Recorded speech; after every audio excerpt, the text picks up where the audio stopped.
तर वेळ झाली आहे 6:59 आणि तुम्ही ऐकत आहात रेडिओ देवगिरी वारसा लोकसंस्कृतीचा FM 91.2. मित्रांनो, आज तारीख आहे 10 ऑक्टोबर आणि आजचा दिवस वर्ल्ड मेंटल हेल्थ डे, जागतिक मानसिक आरोग्य दिवस म्हणून साजरा केला जातो. आणि मित्रांनो, तुम्हाला माहिती असेलच की सावित्रीबाई फुले महिला एकात्म समाज मंडळ ही आपली संस्था आणि या संस्थेच्या अंतर्गत विप्रो संचलित अरुणोदय मानसिक आरोग्य प्रकल्प चालतो.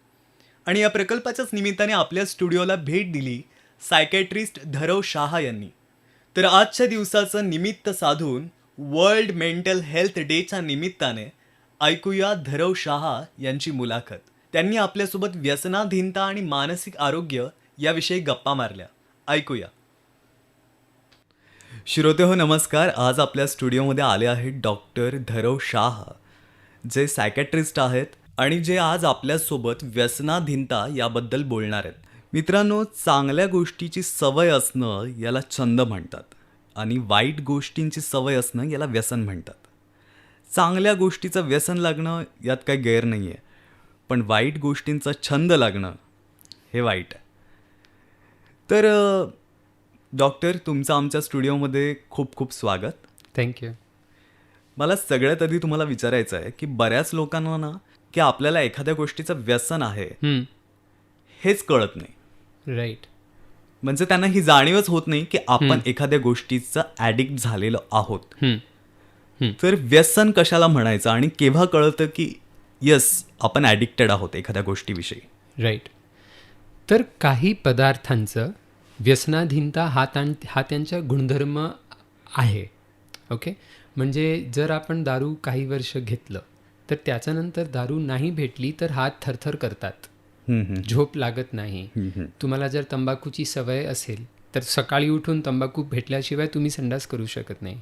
करेक्ट. तुमचं मन आणि शरीर त्या वस्तूचं गुलाम बनतं. तुम्ही सफरचंद कितीही वर्ष खा, तुम्हाला ते नाही भेटल्यावर काहीही त्रास होणार नाही. ठीक आहे. तर पहिल्यांदा तर हे समजलं पाहिजे की व्यसनाधीनता काही पदार्थांचा गुणधर्म आहे. हे तुमच्या विलपॉवरची गोष्ट नाही आहे. माझा विलपॉवर स्ट्रॉंग आहे, मला सवय लागू शकत नाही, हा जो गैरसमज आहे लोकांचा, हा प्रॉब्लेम आहे. या प्रॉब्लेममुळे दरवर्षी 30 लाख लोक दारूमुळे मरतात, 70 लाख लोक तंबाखूमुळे मरतात. पण तरी सुशिक्षित लोक पण आपल्या ड्रॉइंग रूममध्ये दारूच्या बॉटल्या ठेवतात. राईट. कारण सगळ्यांना वाटतं हे इतरांना होऊ शकतं, मला होणार नाही, मला याचं व्यसन लागणार नाही, मी तर कधीतरी घेईन. तर ज्या लोकांना आज व्यसन लागलेलं आहे, एका काळी ते पण कंट्रोल्ड सोशल ड्रिंकर्स होते. ते कधी वाढतं ते कळतही नाही. उदाहरण, सुरुवातीला ते 2 महिन्यातून एकदा, 1 महिन्यातून एकदा पार्टीमध्ये घेईल. मग तो हळूहळू वाढत वाढत सॅटर्डे संडे, दर सॅटर्डे संडे आम्ही घेतो. हळूहळू दररोज रात्री घेतो. आता हे वाढत चाललेलं आहे. पण जर त्याला कोणी म्हटलं अरे तुला व्यसन लागत आहे, तर तो काय म्हणेल? सकाळी बरोबर काम करतो. माणसं रात्री एन्जॉय नाही करणार का? आता मला आवडते, मी करतोय. करेक्ट आहे. तर लोक डिनायलमध्ये राहतात. तर ॲडिक्टिव्हनेस ही एक रेंज आहे.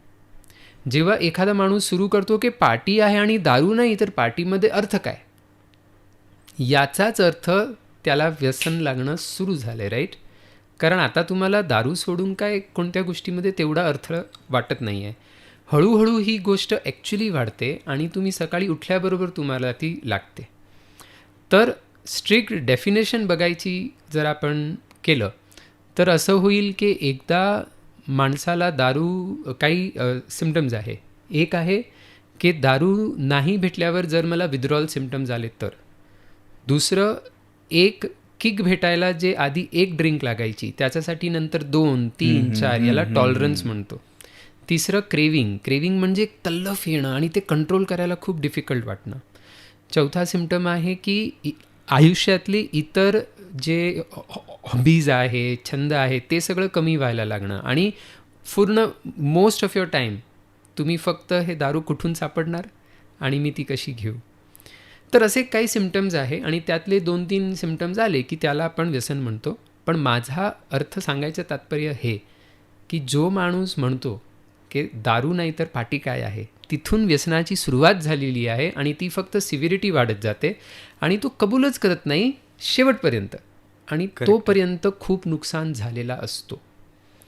आणि दुसरं, हे लोकांनी गैरसमज ठेवू नये की माझा विल पॉवर स्ट्रॉंग आहे म्हणून मला, किंवा मी जिम्मेदारीने पिणार आहे म्हणून मी घेऊ शकतो, मी सुशिक्षित आहे म्हणून मी घेऊ शकतो. म्हणजे व्यसन हे खूप स्लो पॉइझन सारखं काम स्लो पॉइझन आहे आणि कोणीही यात सापडू शकतं. तर मला बेसिकली मी हा काम मी शाळा कॉलेजमध्ये जाऊन मुलांना समजून सांगतो की का याला घेतलं नाही पाहिजे. आणि मी हे करायचा मागचा उद्देश असा आहे की मी खूप परिवारांना दारूमुळे खूप दुःखी होताना पाहिलेलं आहे. तर मला खूप खंत वाटते की ज्या गोष्टीमुळे एवढी परिवार उद्ध्वस्त होत आहे ती सुशिक्षित मुलं पण खूप प्राऊडली घेत आहे आणि समाजात गैरसमज खूप आहे. उदाहरण, थोडी थोडी दारू घेतल्यावर हार्टसाठी चांगलं आहे वगैरे वगैरे. तर या सगळ्या गैरसमजांमुळे आणि पिअर प्रेशरमुळे आणि शाहरुख खान, धोनी, आलिया भट, प्रियंका चोप्रा यासारख्या सेलिब्रिटीज जे सरोगेट ॲड्स करतात म्हणून कुतूहल आहे. तर मला वाटतं एक डॉक्टर म्हणून माझी जबाबदारी आहे की मी जे काही त्याचे दुष्परिणाम आहे ते योग्य वेळेला त्यांनी सुरू करायच्या आत त्यांना सांगितले पाहिजे. कारण एकदा व्यसन सुरू झालं की मग ते सोडणं खूप डिफिकल्ट आहे. तर माझा मेन मेसेज मुलांना हा असतो, यंगस्टर्सला हा असतो की आपल्याला कळलं आहे की इथे दलदल आहे, तर मग त्यात पाय टाकून न बघणं, चाखून न बघणं हाच स्मार्टनेस आहे. आपण आजूबाजू सगळे बघतो की याच्यातून जे अडकतात ते बाहेर येणं किती डिफिकल्ट आहे. तर व्यसनांना हात न लावणं हाच शहाणपण आहे. आणि जर तुम्हाला वाटतं की मी कंट्रोलमध्ये पितोय तर ते कंट्रोलच्या बाहेर व्हायचा आतच ते थांबवलेलं बरं. तर this is the main message I give. व्यसन म्हटलं की आपण फक्त दारू बद्दल बोलतो किंवा सिगरेट, तंबाखू, पण व्यसन खूप विविध प्रकारचं असू शकतं. राईट. करेक्ट आहे. फक्त अंमली पदार्थांचंच व्यसन एखाद्या माणसाला नसतं. माणसांना बरेच व्यसनं असतात, व्यसनांचे खूप प्रकार आहेत. राईट. तर तुम्ही अशा विविध प्रकारच्या व्यसनांविषयी काम करतात का, की फक्त दारू आणि पर्टिक्युलर काही, जसं तुम्ही सांगितलं की मी इतर आजचा जर बघायला गेलो तर सोशल मीडिया हा सर्वात मोठा व्यसन बनलेला आहे. गेमिंग व्यसन बनलेलं आहे. आणि त्याची 2-3 कारणं आहे, खूप आहे, पण सर्वात महत्त्वाची कारणं की ते 24/7 इझिली ॲसेसिबल आहे. दारूची दुकान, तंबाखूची दुकान अजून तुम्हाला कुठेतरी जावं लागतं, हे तर हातातच आहे. दुसरं, social media apps are designed in a way, यांची डिझाईनच अशी झाली आहे की तुम्हाला दर थोड्या वेळाने एक किक बसावी. तुम्ही जेव्हा फेसबुकवर पोस्ट करता आणि तुम्हाला लाईक भेटते किंवा एखादा कमेंट करतो आणि तुम्हाला किक, क्रेविंग असतं.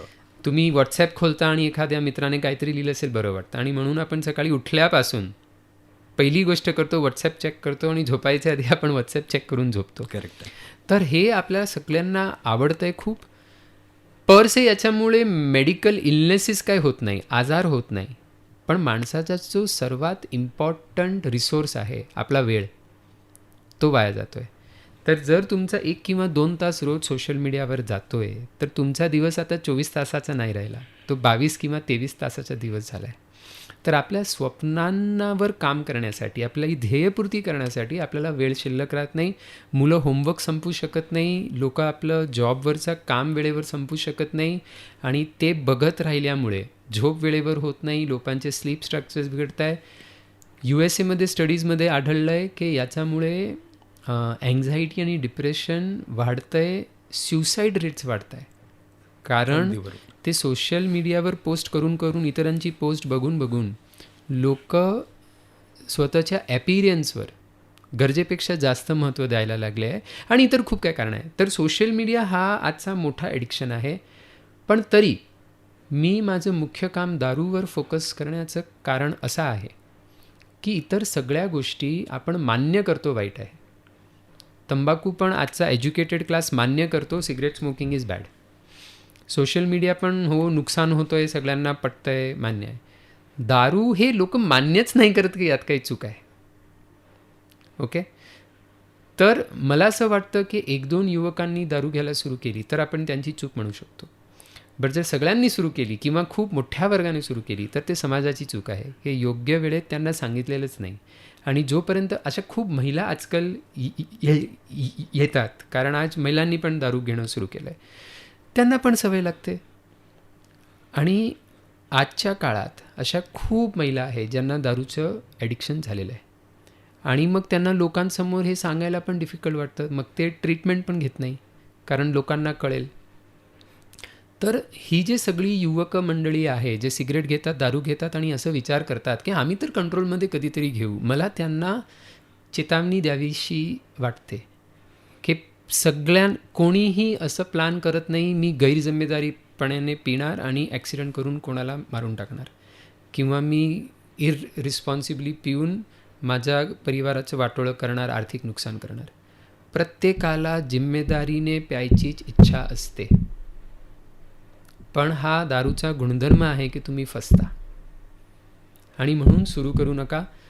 आणि आजपर्यंत विदेशामध्ये दारूचा प्रश्न खूप मोठा होता, आपल्याकडे रिलेटिव्हली कमी होता कारण आपल्या समाजामध्ये घरची मोठी मंडळी युवकांना सांगायची हे चांगली गोष्ट नाही, करू नका.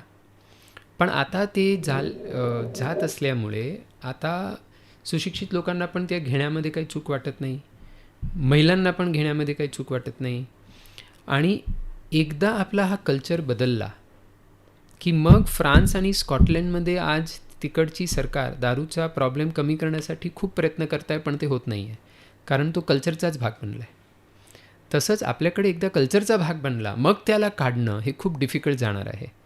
तर मला हे आपल्या हिस्ट्रीचा एक क्रिटिकल पिरियड वाटतो आहे की सध्या जर आपण सगळ्यांनी मिळून या विषयावर बोललो आणि आपण युवकांना सावध केलं आणि जर आपण कल्चर टिकवून ठेवलं. मी तुम्हाला फक्त एक उदाहरण देतो, मी काय म्हणायचा प्रयत्न करतोय की पुरुषांमध्ये दारूचा प्रश्न खूप जास्त आहे, महिलांमध्ये रिलेटिव्हली कमी आहे खूप, बरोबर.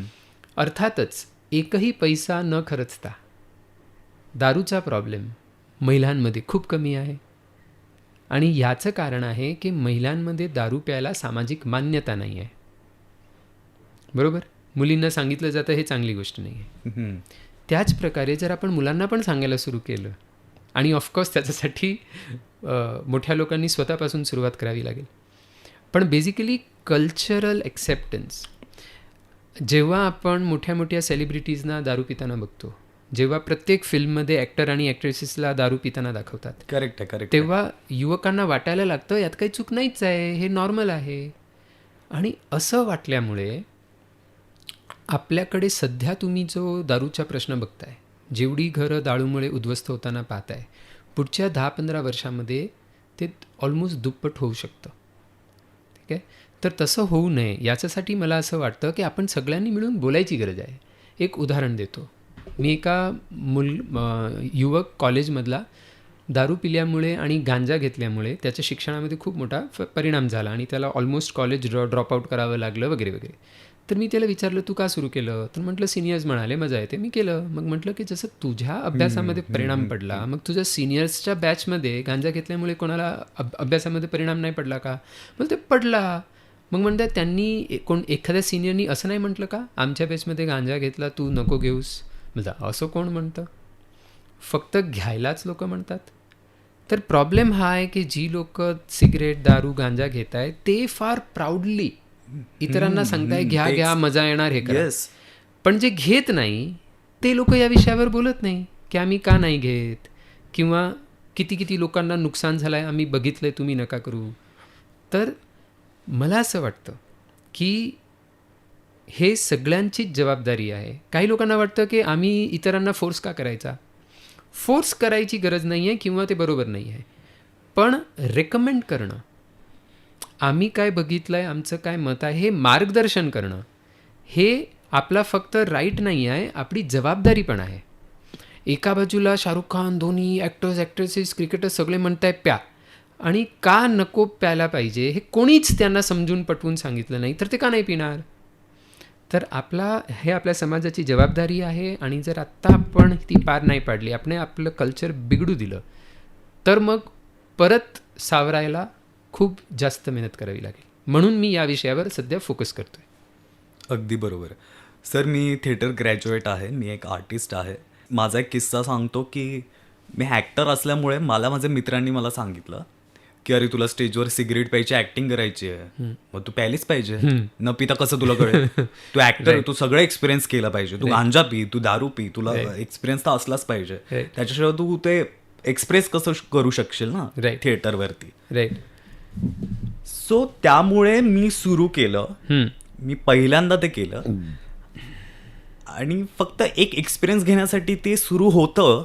बरेच कलाकार लोक असं करतात की नाही आपल्याला सगळ्या गोष्टीचा एक्सपिरियन्स पाहिजे, म्हणून मी पहिल्यांदा स्टेजवरती सिगरेट पिण्याचा अभिनय करण्यासाठी मी खरी सिगरेट पिऊन बघितली.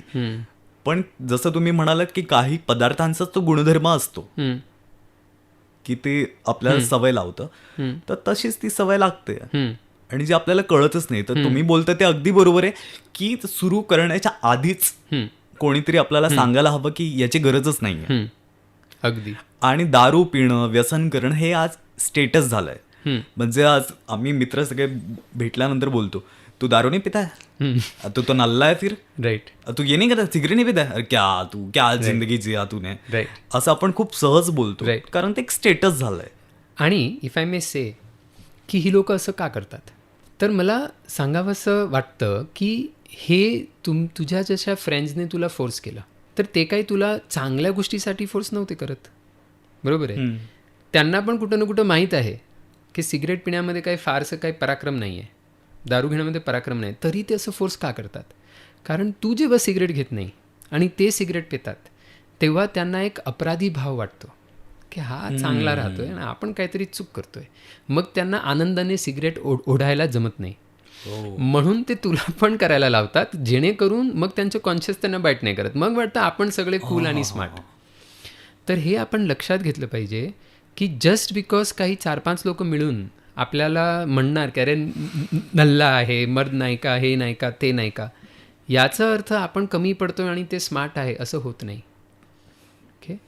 तर इनफॅक्ट आपण जर मर्दांगीचे लक्षण पाहिले तर ॲट्रॅक्टिव्हनेस, तुमची आकर्षकता, तुमची सेक्शुअल कॅपॅसिटी, तुमची फायनान्शियल कॅपॅसिटी आणि तुमची फिजिकल स्टॅमिना, हे सगळ्या गोष्टींवर दारू तंबाखू घेतल्यावर फटका बसतो. तर खरंच बघायला गेलो तर मर्दांगी माणसाची कमी होते. दारूच्या ॲडव्हर्टाईजमध्ये दाखवतात की एखादी मुलीला कोणी छेड करतंय आणि मग दारू पिणारा जाऊन वाचवतो. पण हकीकत काय आहे? जेवढी रेप्स होतात, जेवढे क्राईम्स होतात, तेवढे सगळे मेजॉरिटी दारूच्या इन्फ्लुएन्समध्ये होतात. तर जे ॲडव्हर्टाईजमध्ये दाखवतात ते खरं नाही आहे. हे ॲक्च्युली मर्दांगी कमी करणारा पदार्थ आहे. तर जेव्हा एखादं तुम्हाला फोर्स करेल अरे मर्द नाही का, तर आपण सांगू शकतो मर्द आहे आणि मर्द राहायची इच्छा आहे म्हणूनच घेत नाही, तुला पण मर्द राहायचं, तूही बंद कर. Right. So I completely agree with you की, आणि म्हणून आम्ही जेव्हा शाळांमध्ये जातो तेव्हा असल्या पिअर प्रेशरला नाही कसं म्हणायचं याच्यावरही आम्ही भर देऊन सांगतो. आणि त्यातले महत्त्वाचे 3 मुद्दे आहे. पहिला की त्याला चुकीच्या गोष्ट करायला अभिमान वाटतोय, तुला खरी गोष्ट करायला अभिमान का नाही वाटत? आपण जर लाज ठेवली की ओ मी घेत नाही, तर आपण फसू. आपल्याला अभिमान ठेवलं पाहिजे की माझी चॉईस योग्य आहे, मला माहीत आहे. दुसरं, जेव्हा तुम्ही नाही म्हणता तर कॉन्फिडंटली म्हणा. तुम्ही संकोच करता करता नाही म्हटलं तर ते प्रयत्न करतात. तुम्ही कॉन्फिडंटली म्हटलं की ही फालतू गोष्ट मी करत नाही, किंवा माझ्या आईने मला कसम दिली आहे मी घेत नाही, किंवा मी अनेक लोकांना उद्ध्वस्त होताना पाहिलं आहे, माझ्या घराच्या दुःखाचं मी कारण बनणार नाही, मी ठरवलं आहे आयुष्यात कधीही घेणार नाही. तर आपण जर कॉन्फिडंटली म्हटलं आणि आपण उत्तर ठरवून ठेवलं आधीच की जेव्हा मित्र फोर्स करणार मी काय सांगणार, तर आपण कॉन्फिडंटली नाही म्हणू शकू. अगदी बरोबर. त्याच्यानंतर दुसरा मुद्दा माझा असा होता की माझ्या जनरेशनची जी मुलं आहेत, एकदा आत्ता आपण असं म्हणतो की जग आधुनिक झालंय, 5G वगैरे सगळं आलंय, सगळं जवळ आलंय, पण त्यामुळे ना एकटेपणा पण खूप वाढलाय. आणि कुठेतरी ना हे सगळं स्किप करण्यासाठी भाई मेरे पास दोस्त नहीं है, फिर क्या करूं, दारू पी लेता हूं, टाइम कट नहीं रहा है, तर तो वेळ स्किप करण्यासाठी बरेच मुलं, लहान मुलं, बरोबर आहे, हे सगळ्या गोष्टींचा फक्त दारूच नाही, बरेच सोशल मीडिया म्हणा, व्हिडिओ गेम असतील, जसं ते मग काही गेम आला होता, हां, पबजी, करेक्ट, पबजी, दारू, गांजा, चरस, बरेच पदार्थ आहेत. सो त्याचा अवलंब करतात. सो व्यसन हे फक्त त्या एकट्या माणसाशी लिमिटेड नसतं, तर ते सोसायटी एखाद्याला मजबूर करते का?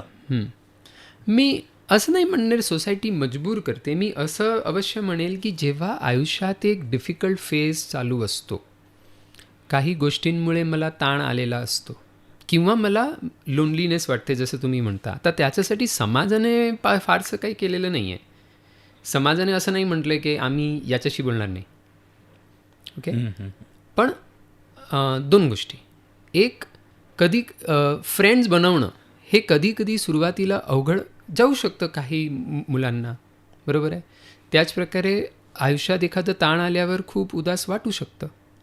पण अशा वेळेला जेव्हा आपण दारू घेतो किंवा व्हिडिओ गेमिंग सुरू करतो, तेव्हा काही काळ बरं वाटतं. कारण आता आपलं मन आपला प्रॉब्लेम विसरतो आणि त्या व्हिडिओ गेममध्ये रमून जातो किंवा दारूमध्ये मन टुन्न होऊन जातो. म्हणून काही क्षण बरं वाटतं, पण ती व्हिडिओ गेम संपल्यावर प्रॉब्लेम होता तिथेच, की मला मित्र नाही आहे. परत आपण तिथेच येतो, बरोबर. तर इनफॅक्ट तो काळाने, कारण आपण अवॉइड करत असतो, काळाने आपला प्रॉब्लेम मोठा मोठा होत राहतो. जर एकटेपणा हा प्रॉब्लेम आहे तर 2-3 वर्ष एकटेपणा एकटं राहिल्यावर माणसाला अजून डिफिकल्ट वाटायला लागतं की मला तर मित्र शक्यच नाही आहे. तर जेव्हा आपण या पदार्थांचं किंवा सोशल मीडियाचा आधार न घेता आपले जे काही प्रश्न आहे त्यांना समोर जायचा प्रयत्न करू. जर उदास वाटत असेल तर आपल्या आईवडिलांशी, मित्राशी, एखाद्या काउन्सिलरशी आपण बोलू, तर त्याने प्रॉब्लेम सॉल्व्ह होईल. जर आपल्याला एकटं वाटतंय तर आपण हळूहळू, पाहिजे तर लोकांचं मार्गदर्शन घेऊन, पाहिजे तर बोलून बघू ना. जसं मला प्रत्येक युवक ज्याला एकटं वाटतंय मला सांगावं असं वाटतंय की तुम्हाला जशी इच्छा आहे की लोकांनी बोलावं माझ्याशी, तसं प्रत्येक युवकाला इच्छा आहे. तुम्ही जाऊन तर बघा. शक्य आहे की तुम्ही 10 लोकांसोबत बोलायचा प्रयत्न केला, त्यातले 4-5 नाही बोलणार, पण बाकीचे 5 खुश होतील की आमच्याशी कोणीतरी बोललं. तुम्ही करून तर पहा. तुम्ही रिअल लाईफमध्ये मैत्री केली लोकांशी, सुरू केलं प्रयत्न, तर तुम्हाला कळायच्या आधी तुम्हाला खूप सगळे मित्र होणार. पण तुम्ही जर हे अवघड वाटतंय म्हणून दारू किंवा सोशल मीडिया किंवा इतर कोणत्याही गोष्टींना पॅसिफायर म्हणून वापरलं, तर तुम्ही त्या प्रश्नाहून बाहेर यायला खूप वेळ लागेल किंवा that is not the solution, असं मला सांगावं असं वाटतं. तर स्ट्रेस मॅनेजमेंटची गरज आहे, but this is not the right way of managing stress. ते ॲक्च्युली लांब काळात तुमचं स्ट्रेस वाढवतं. करेक्ट आहे. व्यसन हा जो प्रकार आहे तो असा नाही आहे की तो भेदभाव करत नाही श्रीमंत गरीबमध्ये. बरोबर आहे. व्यसन हा सगळ्यांना होऊ शकतो, एखाद्या श्रीमंत माणसाला पण किंवा झोपडपट्टीत राहणाऱ्या एखाद्या मुलाला पण. बरोबर आहे. ओके. तर याची कारणं काय, का एखाद्या माणसाला व्यसन करावं असं वाटतं. फ्रस्ट्रेशन, ताणतणाव सगळ्यांच्या आयुष्यात असतो. करेक्ट. की मला एकटे, जसं आत्ता आपण बोललो की मला एकटेपणा वाटतो, माझा प्रेमभंग झालाय. सो किंवा काही असे प्रॉब्लेम्स असतात, काही सिच्युएशन्स प्रत्येक माणसाच्या आयुष्यात येतात की जे तो सगळ्यांना सांगू शकत नाही किंवा त्याला लाज वाटते, आणि म्हणून तो एक्सप्रेस करण्याच्या शिवाय तो व्यसन करतो की बाबा माझं दुःख मी पचवतो, मी कोणाला सांगत नाही. पण मला असं वाटतं की असं जगात कुठलीच गोष्ट नसते की जी आपण एक्सप्रेस नाही करू शकत किंवा जी इतर माणसाला सांगू शकत नाही किंवा ज्याच्यामुळे लाज वाटली पाहिजे. तर आपण माणसं आहोत, सगळ्यांना दुःख आहेत, सगळ्यांना षडरिपू आहेत, सगळ्यांचे प्रॉब्लेम्स आहेत. बरोबर आहे. पण तरी पण आपण हा मार्ग पत्करतो किंवा बरेच लोक त्यामुळे व्यसन करतात. तर माझं असं मत आहे की व्यसन कोणीच नाही करत. लोकांना एन्जॉय करावं असं वाटतं, लोकांना रिलॅक्स करावं असं वाटतं, आणि त्यांना ही योग्य वयात अंडरस्टँडिंग नाही भेटत की आता मला ह्यात एन्जॉयमेंट दिसत आहे, पण उद्या हे माझ्या दुःखाचं कारण बनणार आहे, हे त्यांना माहीत नाही आहे. त्यांना व्यसन नाही करायचं आहे, त्यांना काही फसायचं नाही आहे. बरोबर. तर अनेक लोकांना वाटतं की जेव्हा एखादा स्ट्रेस आला आणि मग स्ट्रेस विसरायला जे लोक घेतात ना त्यांना सवय लागते, इतरांना लागत नाही. पण हकीकत ही आहे की जी लोक पाट्यांमध्ये पितात किंवा अधूनमधून पितात, त्यांच्या आयुष्यात जेव्हा स्ट्रेस येतो तेव्हा जास्त शक्यता आहे की कारण त्यांना दारू पिऊन मज्जा करायची सवय आहे किंवा त्यांना ते आवडतं. म्हणून एखाद्या ताणाला योग्य प्रकारे सॉल्व्ह करण्यापेक्षा त्यांचा कल असतो की चला बाबा पिऊन टुन्न होऊया, खूप ताण वाढला आहे. पण जर एखाद्या माणसाला एखादं ॲडिक्टिव्ह सबस्टन्स घ्यायची सवयच नाही आहे, तो कधी घेतच नाही आणि त्याच्या आयुष्यात ताण आला, तर जास्त शक्यता आहे की तो सकारात्मकरित्या त्याच्यावर काम करेल आणि तो सॉल्व्ह होईल. तर जर तुमचा प्रश्न आहे की लोक का घेतात, तर त्याचा माझ्याप्रमाणे खरा उत्तर आहे की कारण आपल्या समाजात लहानपणापासून त्याने बघितलेलं असतं की अरे हे करतात, लग्नात काका मामा नाना काका सगळे घेतात. मग ज्या घरांमध्ये वरिष्ठ मंडळी दारू सिगरेट घेते, त्या घरांमध्ये मुलांसाठी ते नॉर्मलाइज झालेलं असतं, म्हणून ते घेतात. या गोष्टीमुळे किती नुकसान होतो आहे याची जाणीव रिलेटिव्हली कमी आहे आपल्या समाजामध्ये, म्हणून लोक घेतात. मी 1-2 डाटा पॉईंट सांगू इच्छितो. मी जेव्हा सायकॅट्री शिकत होतो आणि मी एका टेक्स्टबुकमध्ये वाचलं की आपल्या समाजात जे वेळेपेक्षा लवकर मृत्यू होतात पुरुषांमध्ये, त्यातल्या 20% मृत्यू तंबाखूमुळे होतात, सिगरेट तंबाखूमुळे. मला विश्वास बसेना की जे 70 इयर्सच्या आधी अकालीन मृत्यू होतात त्यातलं 20% तंबाखूमुळे कसं काय शक्य आहे, राईट? आणि मग मला कळालं तंबाखूमुळे फक्त ओरल कॅन्सर लंग कॅन्सर होत नाही, ते रक्तामध्ये जाऊन अनेक कॅन्सर, जेवढी पुरुष कॅन्सरने मरतात त्यातली 30% तंबाखूमुळे कॅन्सर होऊन मरतात. आणि भारतात जेवढी लोक तंबाखूमुळे कॅन्सर होऊन मरतात त्याच्यापेक्षा जास्त लोक तंबाखूमुळे हार्ट अटॅक किंवा लकवा येऊन मरतात. पण तंबाखूमुळे हार्ट अटॅक होतो हे कोणाला माहीतच नाही आहे. किंवा सिगरेटमुळे फुफ्फुस बिघडून ट्युबरक्युलोसिस होऊन लोक मरत आहे, किंवा अस्थमासारख्या वेगवेगळ्या दमासारख्या आजार होऊन मरत आहे. तर मला वाटलं की एक MBBS संपल्यानंतर जर मला तंबाखू एवढ्या सगळ्या मृत्यू करतो हे माहीत नव्हतं, तर डेफिनेटली एक कॉमन युवकाला माहीत नाही आहे. आपल्या समाजात जेवढी मर्डर्स होत आहे त्यातली 18% मर्डर दारूमुळे घडत आहे. आपल्या समाजामध्ये जेवढे स्युसाईड घडत आहेत त्यातले 18% स्युसाईड दारूमुळे घडत आहे. तर ही पदार्थ आपल्या समाजामध्ये एवढा मोठा प्रश्न निर्माण करत आहे आपल्याला माहीतच नाही आहे. आणि म्हणून जेव्हा ॲडव्हर्टाईजमध्ये गोवा, विमल वगैरे वगैरे सगळे ॲडव्हर्टाईज येतात, मुलांना वाटतं ठीक आहे चाखून बघूया काय फरक पडतो. तर कारण ॲडव्हर्टाईजमेंट होतं आहे, अज्ञान आहे, समाजामध्ये नॉर्मलाइज केलं जातं आहे, तर या सगळ्या कारणांमुळे लोक सुरू करतात. आणि नंतर जेव्हा ताण येतो तेव्हा ज्यांनी हे चाखून बघितलेलं असतं ते ताणाचा उपाय म्हणून याला प्रयोग करतात. तर मुख्य प्रॉब्लेम ताण नाही आहे, मुख्य प्रॉब्लेम आहे की आपल्या समाजामध्ये याला नॉर्मलाइज केलं गेलं आहे, असं माझं मत आहे. अच्छा, जसं तुम्ही आत्ता सांगितलं की मोठमोठे सेलिब्रिटी ह्या सगळ्या अंमली पदार्थांची जाहिरात करतात.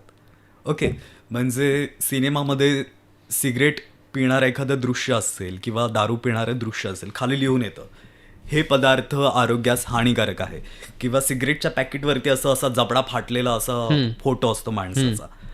म्हणजे तुम्ही सरळ सरळ म्हणजे लोकांना सांगतात की हे विष आहे, हे पिल्यानंतर तुम्ही मरणार आहे, पण तुम्ही त्याचं प्रोडक्शन या देशामध्ये चालू ठेवतात. तर ओव्हरऑल जे मूळ आहे या सगळ्याचं, ज्या फॅक्टरीज आहेत जिथून हे सगळं बनतंय, तर या सगळ्यावर बंदी घालण्यासाठी काही प्रयत्न होतात का? जसं गुजरातमध्ये दारूबंदी आहे. खरं तर हे सगळं जर आपल्याला कळतंय की हे समाजासाठी हानिकारक आहे हे सगळं, तर मग मुळात यासाठी प्रयत्न का नाही होत, की हे सगळं बंद का नाही होत? हो, तर प्रश्न तर व्हॅलिड आहे. आणि मी जेव्हा केव्हा शाळेत जातो तेव्हा मुलं हाच प्रश्न विचारतात की तुम्ही म्हणताय वाईट आहे, तर मग लिगल काय आहे, सरकार बंद का नाही करत? किंवा आता USA कारण गांजाला काही USA स्टेट्समध्ये लिगल केलं आहे म्हणून लोक म्हणतात त्यांनी लिगल केलं आहे, याचाच अर्थ ते सुरक्षित असावं. ओके, किंवा त्याच्यामुळे फारसं काही नुकसान होत नाही हे त्याचा पुरावा आहे असं लोकांना वाटतं. लिगल करण्यामागचं कारण हा नाही आहे की ते सेफ आहे किंवा हानिकारक नाही आहे. एखाद्या समाजामध्ये एखादी गोष्ट जेव्हा खूप लोक करायला लागतात, मग त्याला जरी बंदी आणली तरी लोक मग काही ना काही करून करतातच. उदाहरण आता गुटखा बॅन आहे तसं बघायला गेलो, पण भेटतंय सगळीकडे. तर कारण एखादा पदार्थ USA गांजा म्हणा आता, किंवा आधीपासून दारू आणि तंबाखू म्हणा, कारण खूप लोक घेत आहे म्हणून त्याला बंदी करणं हा लिगली इम्प्लिमेंटेबल नाही आहे. तुम्ही जरी बंदी केली, तुमच्याकडे तेवढी पोलीस यंत्रणा नाही आहे की ते इफेक्टिव्हली तुम्ही त्याला बंदी करू शकाल. याचा अर्थ लीगल आहे म्हणून सेफ आहे असं होत नाही. उत्तर एक. दुसरं, इलिगल केल्यावर फायदा होईल का? तर माझं मत आहे हो. प्रॉब्लेम कमी नक्की होतो, पूर्णपणे जात नाही. कोणताही प्रॉब्लेम पूर्णपणे समाजातून गेला नाही. आज चोरीवर बंदी आहे, पाकिटमारवर बंदी आहे, रेपवर बंदी आहे. याचा अर्थ हे सगळं बंद झालं का? नाही. याचा अर्थ एनिवेज रेप होत आहे, मग रेपला लिगलाइज करूया. करायचं तर करा बाबा, असं नाही करू शकत ना. जेव्हा आपण एखादी गोष्ट इलिगल करतो तेव्हा अनेक लोकांसाठी ते करणं डिफिकल्ट होतं किंवा ते टाळतात, भीतीपोटी किंवा कोणत्याही कारणासाठी. जर आपल्याला ॲडिक्शन्स खूप चांगल्या प्रकारे बंद करायचे असतील तर अभयभंग जसं म्हणतात की दारूबंदी एक खुर्चीच्या 4 पायांसारखं आहे की 4ही पाय असेल तेव्हा ती खुर्ची स्थिर होईल. तर ते 4 पाय कोणते? एकतर समाजाचं प्रबोधन होऊन, हे जे सध्या युवकांमध्ये क्युरिओसिटी आहे की एकदा तरी वोडका पिऊन चाखून बघायचं कसं वाटतं, हे जे क्युरिओसिटी निर्माण होतं आहे कारण चुकीचे मेसेज खूप भेटतात आणि योग्य मेसेज भेटत नाही. तर प्रबोधन झालं पाहिजे, डिमांड कमी झाली पाहिजे. दुसरं, सप्लाय कमी झालं पाहिजे, जसं बंदी म्हणा. तिसरं, वैद्यकीय मदत. जे याच्या ॲडिक्शनमध्ये फसले आहे त्यांना काउन्सिलिंग आणि दवाच्या मदत घेऊन सोडायला मदत करूया. कारण माणूस वाईट नाही आहे, ही दारू वाईट आहे. तर त्यांना निंदा न करता त्यांना आधार देऊन सोडायला आपण मदत करायची आहे. आणि चौथं म्हणजे सर्वात महत्त्वाचं, समाजाचं यात भागीदारी. तर मी 2 गोष्ट बंदीच्या संदर्भात सांगू इच्छितो. वर्ध्यामध्ये बंदी आहे, पण अनेक वर्धाच्या गावांमध्ये आरामात तुम्हाला इल्लिगली दारू भेटते. पण वर्ध्यामध्ये काही गावं अशी आहे जिथे त्या गावातल्या प्रतिष्ठित लोकांनी एक कमिटी बनवली आहे आणि ती कमिटी मॉनिटर करते की गावात कुठेही दारू विकली जात आहे का. आणि त्या कमिटी मेंबरने पोलिसला फोन केला, मग पोलिसाला पैसे घेऊन ते चालवता येत नाही कारण कमिटी मेंबरने फोन केला आहे. त्याला झक मारून तेथे जाऊन दारू बंद करावी लागते. तर ज्या ज्या गावांमध्ये अशा कमिटी लोकांनी बनवल्या आहे तिथे तिथे तुम्हाला एकही थेंब दारू भेटत नाही. आणि त्या गावांमध्ये प्रॉपर्टी प्राइसेस वाढल्या कारण तिकडे लोकांच्या लाईफस्टाईल बरी आहे, मुली आरामात संध्याकाळी फिरू शकतात, मुलं तिकडे वाया जात नाही आहे, तर फायदा होतो आहे. तर समाजाच्या पार्टिसिपेशनची गरज आहे. आणि लास्टली, आजच्या काळात जर तुम्ही बंदीचं बघितलं तर बिहारमध्ये सध्या बंदी झाली. कशी झाली? तर तिकडच्या बचत गटच्या महिलांनी 3-1 वर्ष राज्यात बंदी केली त्यांनी. 3-1 वर्ष त्यांनी अवेअरनेस केली आणि मग इलेक्शनच्या आधी त्यांनी नितीश कुमारला म्हटलं की बंदी कराल का, तर आम्ही वोट देऊ. मग त्यांच्या वोटसाठी नितीश कुमारांनी बंदी केली. तर मुद्दा असा आहे की सरकार आपणहून काय असं करणार नाही, पण जेव्हा आपण जागरूकता पसरू आणि जेव्हा समाजामध्ये एक विल असेल की हे वाईट आहे, आम्हाला नको. उदाहरण, न्यूझीलंडने एक एक्स्ट्रीम तंबाखू विरोधात स्टेप घेतला आहे. त्यांनी म्हटलं आहे की जेवढी लोक आता 18 वयाची आहे त्या लोकांना कधीच सिगरेट विकली जाणार नाही. म्हणजेच नेक्स्ट इयर त्यांचं एज 19 इयर्स होणार. मग legally you cannot sell cigarettes to anyone below 19. 10 वर्षानंतर त्यांचं वय होणार 28. तर लिगली 28 वयाच्या पेक्षा कोणत्याही त्याच्यापेक्षा कमी वयाच्या व्यक्तीला तुम्ही सिगरेट विकू शकत नाही. तर न्यूझीलंडने एक ठाम निर्णय घेतला आहे की आमच्या देशातून आम्ही सिगरेट बाहेर काढू. तर जेव्हा एखाद्या गोष्टीवर जागरूकता पसरते आणि समाजामध्ये एक विल येते की हा जहर आम्हाला नको, त्याच्यानंतर बंदीकडे गोष्ट जाऊ शकतात. अगदी बरोबर. व्यसन आणि सेल्फ कंट्रोल, प्रत्येक माणसाला सेल्फ कंट्रोल असायला पाहिजे आपल्या वागण्या, बोलण्यावर, विचारांवर, मनावर. ओके. आणि व्यसन काय काम करतं तर हे सेल्फ कंट्रोल घालवतं. करेक्ट आहे. आणि सेल्फ कंट्रोल एखाद्या माणसाकडून गेला त्याच्यामुळेच गुन्हेगारी वाढते, सगळंच वाढतं. आपण त्याच्याविषयीच मगापासून बोलतोय. हे सगळं अवॉइड म्हणजे बऱ्याच लोकांना सेल्फ कंट्रोल नसतं म्हणून ते दारू पितात आणि नंतर त्यांना कळतं की दारू पिल्यामुळे आता माझा कंट्रोल गेला. म्हणजे जे उपाय म्हणून आपण करायला जातो आणि तेच त्याचं रोगाचं निदान ते बनतं. तर बरोबर आहे तुमचं की मला जर कॉन्फिडन्स वाटत नाही आहे समाजामध्ये बोलायचं तर मी दारू पिऊन बघू शकतो किंवा असं सगळं, आणि मग ते फसतात. बरोबर तुमचं. किंवा एक कलाकार इंडस्ट्रीमध्ये बरंच असं प्रसिद्ध आहे. नसिरुद्दीनच्या स्टेजवर दारू पिऊन ते अभिनय करतात. सो आपण पण तसं करू. पण मला असं वाटतं की त्या माणसाची प्रतिभा आहे. त्याने पिला नाही तरी तो त्याचा मुद्दा असेल. त्याने पिला नाही तरी तो चांगलाच अभिनय करेल, कारण त्याने तेवढं आयुष्य जगलंय किंवा तेवढी त्याची मॅच्युरिटी आहे अभिनयामधली. पण म्हणून तू गांजा पिला तर तू त्या पद्धतीचा अभिनय नाही करू शकत. किंवा बरेच लोक व्यसनांना उपाय म्हणून बघतात की औषध म्हणून बघतात. किंवा जसं आजकाल आपल्याला सर्दी झाली, काय झाली, अरे ती doctor brandy P, old monk P, गरम पाण्यात टाकून पी. सो काही लोक त्याला औषध म्हणून पण बघतात. तर तुम्ही जे म्हणाले की अनेक लोक कॉन्फिडन्स वाढवण्यासाठी घेतात किंवा इतर काहीही कारणांसाठी घेत असावेत आणि मग त्यांना वाटतं मी तर कंट्रोलमध्ये घेणार आहे म्हणून प्रॉब्लेम नाही होणार. पण जसं मी आधीच म्हटलं, हा त्या पदार्थांचा गुणधर्म आहे. जसं तुमचा आणि माझा पण अनुभव खूप वेळा आला असेलच की आपण म्हणतो यूट्यूब फक्त 5 मिनटं बघणार आणि मग आपण 1 तास बघतो. याचा अर्थ आपण फार वीक माइंडेड आहोत, आपण सेल्फ कंट्रोल नाही आहे. हा मेन पॉईंट नाही आहे. मेन पॉईंट आहे की ती गोष्टच तेवढी ॲडिक्टिव्ह आहे की मेजॉरिटी लोक 5 मिनटावर थांबू शकतच नाही. ठीक आहे. तर हे आपल्या कमी सेल्फ कंट्रोलपेक्षा त्या पदार्थाचा किंवा त्या ॲपच्या ॲडिक्टिव्हनेसचा हा लक्षण आहे. एकदा एखाद्या माणसाला सवय लागते की मग आम्ही त्यांच्या परिवाराला समजून सांगतो की हा माणूस वाईट नाही आहे, हा एक आजार आहे, व्यसन कोणालाही होऊ शकतं, तुम्ही त्याची घृणा नका करू वगैरे. पण माझं मत आहे की सवय लागल्यानंतर सांगण्यापेक्षा मी युवकांना आधीच सांगायला पाहिजे की हे व्यसन आहे, हे आजार आहे, हे कोणालाही होऊ शकतं, हे तुला विल पॉवर स्ट्रॉंग आहे किंवा सेल्फ कंट्रोल स्ट्रॉंग आहे म्हणून तुला होऊ शकत नाही असं नाही आहे. हा झाला एक मुद्दा. दुसरा, तुम्ही म्हटलं की काही अभिनेता हे घेऊनच करतात किंवा त्यांना चांगलं वाटतं. आता मला ते का करतात मला माहीत नाही, पण असे अनेक नाई आहे, बार्बर आहे, जे जोपर्यंत दारू पित नाही त्यांचं हात स्थिर होत नाही आणि ते केस कापू शकत नाही. याचा अर्थ दारू पिल्यामुळे माणूस केस चांगले कापू शकतो असं नाही आहे. फक्त असं होतं की त्याला त्या गोष्टीचं व्यसन लागलं आहे आणि आता जोपर्यंत भेटत नाही तो काम नाही करू शकत. त्याच प्रकारे एखाद्या अभिनेताला जर एखाद्या गोष्टीचं व्यसन लागलं असेल तर जोपर्यंत तो पदार्थ त्याला भेटला नाही तो शांतपणे विचार करू शकत नाही, तो शांतपणे काम करू शकत नाही.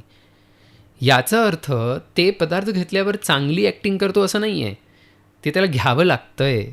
आणि जर त्याला त्या पदार्थाचं व्यसन नसतं तर कदाचित आत्ता करतोय त्याच्यापेक्षा जास्त छान ॲक्टिंग करू शकला असता. आणि जसं तुम्ही अनेकदा जसं 3 इडियट्समध्ये दाखवलं आहे की तुम्ही जेव्हा दारू पिऊन कॉन्फिडंटली बनून एखाद्या मुलीसोबत बोलू जाता तेव्हा योग्य जे काही केलं पाहिजे त्याच्यापेक्षा धिंगाणा करून तुम्ही येता आणि फायद्यापेक्षा नुकसान जास्त होतो. तर जर एखाद्याला कॉन्फिडन्स नाही आहे त्याच्यासमोर 2 मार्ग आहे. एखादं इंटॉक्सिकेटिंग पदार्थ घेऊन स्वतःला टुन्न करून मग परफॉर्म करायचा, किंवा ती स्वतःच्या पर्सनॅलिटीवर काम करून तो कॉन्फिडन्स निर्माण करायचा की एखाद्याही पदार्थाची बैसाखी न घेता मी ॲक्टिंग करायला शिकणार आहे. आणि माझ्या मते ते जास्त योग्य आणि जास्त सॅटिस्फाईंग लाँग टर्म मार्ग आहे. शेवटचे 2 प्रश्न मी फक्त विचारतो की बिंग नॉर्मल म्हणजे मी व्यसनाधीन आहे आणि मला व्यसन सोडायचं आहे आणि मी ते लगेच सोडलं तर त्याचे पण साईड इफेक्ट्स असतात. ओके. जर मी रोज दारू पितो आणि उद्यापासून मी दारू पिली नाही तर त्याचाही त्रास होतो. आणि मग लोक सांगतात असं एकदम सोडू नकोस, घेत राहा. कारण बिंग नॉर्मल राहण्यासाठी मला त्याची गरज असते, कारण ते सवयीचा एक भाग होतो. तर ती किती त्यात तथ्य आहे किंवा सोडल्यावर त्रास होतो हे खरं आहे, पण म्हणून पीत आहेत बरोबर सोल्युशन नाही आहे. तुम्ही जेव्हा केव्हा एखादं ॲडिक्टिव्ह सबस्टन्स सोडणार तेव्हा तुम्हाला सुरुवातीचे 2-3 दिवस खूप त्रास होईल आणि त्याच्यानंतर त्रास कमी व्हायला सुरू होतो आणि 10 दिवस 2 आठवड्यानंतर तो निघून जातो. तर जर तुम्ही सुरू ठेवलं तर शरीराला नुकसान लाँग टर्म आहे. तुम्ही त्रास 1-2 आठवडे सहन करून टाकला तर आयुष्यभराचा फायदा आहे. आयुष्यभरातून त्या गुलामगिरीतून बाहेर निघू शकता. तर डेफिनेटली त्रास होईल, पण ते सहन करण्यामध्येच शहाणपणा आहे. आणि दुसरं, आता अनेक दवा आहे जे सोडल्यावर जो त्रास होतो त्याची तीव्रता कमी करतात. तर एस्पेशली जर एखाद्याला दारू सोडल्यावर खूप जास्त त्रास होत असेल तर तो एखाद्या सायकेट्रिस्टकडे जाऊन दवा घेऊ शकतो, जेणेकरून दारू सोडणं सुसह्य होईल आणि त्याला शांतपणे झोप लागेल, तो काम करू शकेल, तो सगळं काय करू शकेल.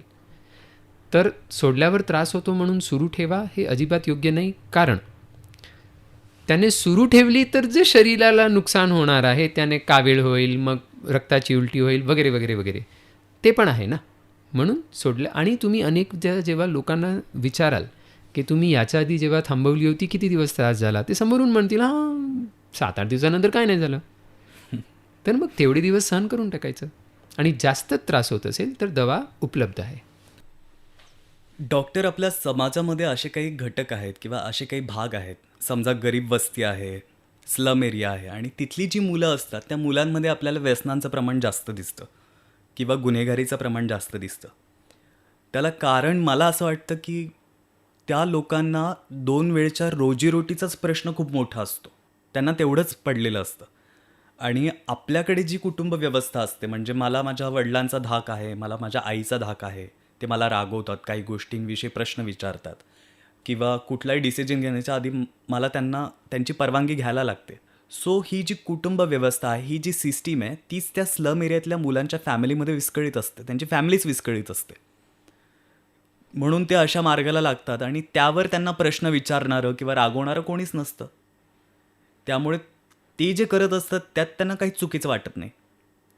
आणि समाजसुद्धा अशा मुलांना दुर्लक्षित करतो, म्हणजे अरे तो पट्टीतला आहे, ते तसेच असतात, असं आपण खूप सहज बोलतो.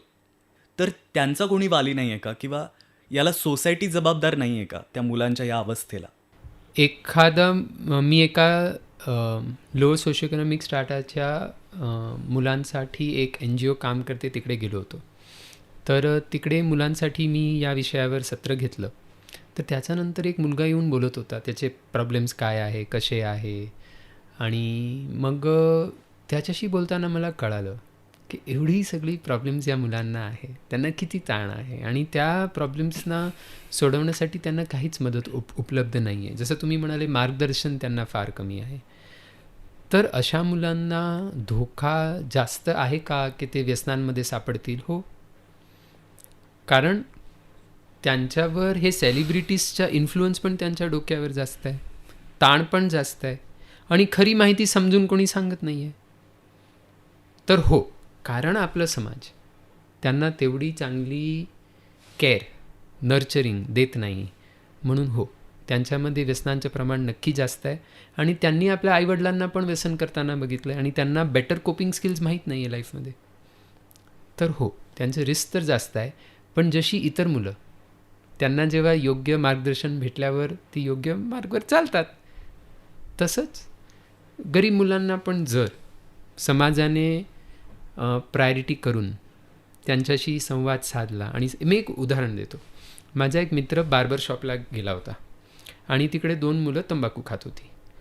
तर त्याने त्यांना फक्त 2-3 मिनटं समजून सांगितलं की नका खात जाऊ, असं असं, अमुक अमुक, तमुक तमुक. दुसऱ्यांदा जेव्हा तो केस कापायला गेला, त्यातला एकाने तंबाखू सोडली होती. याने त्याला विचारलं, का बरं सोडली तू? म्हटलं, काही नाही, आजपर्यंत कोणी असं समजून सांगितलं नव्हतं, तुम्ही सांगितलं, मी सोडून दिली. तर आपण जर जबाबदारी घेतली की आपल्या समाजातल्या युवकांना योग्य मार्गदर्शन करणं ही आपली जबाबदारी आहे, तर नक्की गरीब वस्तीतल्या पण अनेक मुलं, त्यांना कोणालाही स्वतःच्या पायावर कुल्हाडी मारायची इच्छा नाही आहे, पण ही कुल्हाडी आहे हे पटवून सांगणं ही समाजाची जबाबदारी खूप कमी लोक पार पाडत आहे. म्हणून व्यसन झपाट्याने पसरत आहे. हे अवेअरनेस स्प्रेड करताना अनेक लोक म्हणतात की आपण एक साईड फिल्म स्टार्स आणि सगळे अट्रॅक्टिव्ह ॲडव्हर्टाइजमेंट्स आणि व्हॉट्सॲपवर अट्रॅक्टिव्ह व्हिडिओज बनवून दारू प्या करताय आणि तुम्ही लेक्चर देणार, काय फरक पडणार? तर बरोबर आहे, आपण पण मीडियाचा वापर करून जर कॅम्पेन केला तर अजून छान होईल. तर जागतिक आरोग्य संघटनेने मागच्या वर्षी हिंदीमध्ये काही व्हिडिओज, ऑडिओ स्टोरीज आणि मीम्स बनवले आहे लोकांचं प्रबोधन एका इंटरेस्टिंग माध्यमातून करण्यासाठी. तर हे सगळे व्हिडिओज, ऑडिओ स्टोरीज आणि मीम्स तुम्हाला WHO 0 याच्या वेबसाईटवर पण भेटेल आणि poisonswelove.org poisonswelove.org poisonswelove.org poisonswelove.org या वेबसाईटवर आणि पॉइझन्स वी लव्ह या यूट्यूब चॅनलवर तुम्हाला हे सगळे व्हिडिओज, ऑडिओ स्टोरीज आणि मीम्स भेटतील. तर तुमच्या कम्युनिटीमधल्या युवकांना तुम्हाला जर या विषयावर एक इंटरेस्टिंग माध्यमातून प्रबोधन करायचं आहे तर तुम्ही दर आठवड्याला त्यातला एक व्हिडिओ किंवा एक मीम किंवा एक ऑडिओ स्टोरी व्हॉट्सॲप ग्रुप्सवर शेअर करू शकता. आणि असं सातत्याने केल्यावर तुमच्या कम्युनिटीमध्ये एक पॉझिटिव्ह पिअर प्रेशर निर्माण होईल आणि युवकांमध्ये हे करणं कूल आहे, त्याच्यापेक्षा हे करणं मूर्खपणा आहे, असा एक नवीन दृष्टिकोन किंवा नवीन ॲटिट्यूड पण निर्माण होऊ शकतो. तर आता शेवटचा प्रश्न, उपाय. या सगळ्यावरती उपाय. खरं तर हे आपलं स्वतःला कळालं पाहिजे की आपण एखाद्या चुकीची गोष्ट करतोय आणि ती मी सोडली पाहिजे. सो याच्यासाठी एखादं औषध घेऊन किंवा 4 लोकांनी तुला सांगून उपाय होत नाही. म्हणजे मला तरी असं वाटतं, जेव्हा तुला स्वतःला ते रिअलाईज होतं की नाही हे चुकीचं आहे आणि हे मी टाळलं पाहिजे, तेव्हाच ते होतं. पण तरी पण उपायाचे प्रकार आहेत व्यसन सोडण्यासाठी. एकतर बोलून, काउन्सिलिंग करून किंवा औषधं घेऊन. तर तुम्ही काय सांगाल? मी असं म्हणेल की तुम्ही जे म्हणाले की आतून आलं पाहिजे, हे दोन्ही गोष्ट आहे. की हे बरोबर आहे, ज्यांना सोडायची इच्छाच नाही आहे त्यांना काही होणार नाही. पण बहुतेक लोक जे व्यसन करतात ते काय जाणून बुजून करत नाही.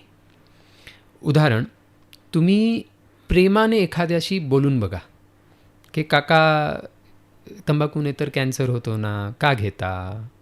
काका तुम्ही तर एवढे शहाणे आहात किंवा तुम्ही एवढे चांगले लोकांशी वागता, दारू का घेता? प्रेमाने बोलून बघा. मग उत्तर भेटेल, बेटा काय करू, फसलो आहे, सुटत नाही. ओके.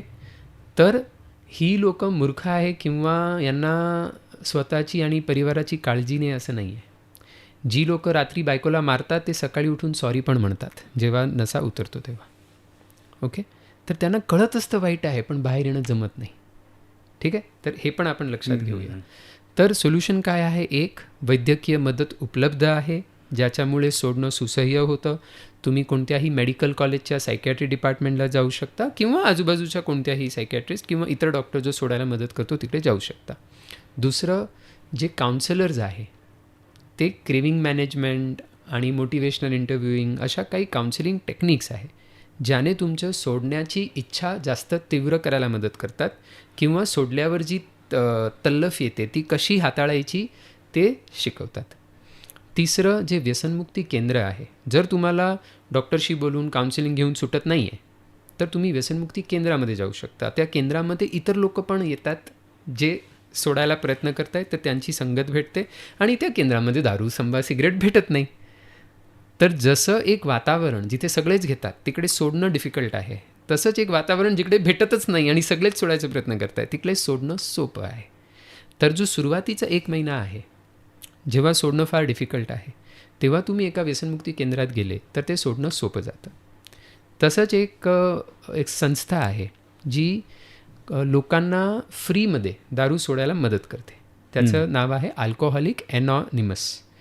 त्यांचा फोन नंबर आहे 8097055134. तर ज्या लोकांनी दारू सोडलेली आहे ते नवीन लोकांना फ्रीमध्ये दारू सोडायला मदत करतात आणि प्रत्येक जिल्ह्यात, प्रत्येक शहरात याच्या शाखा आहे. तर तुम्ही या फोन नंबरवर फोन करून विचारू शकता की माझ्या जवळची शाखा कोणती आणि तुम्ही पण तिकडे जाऊन त्यांची मदत घेऊ शकता.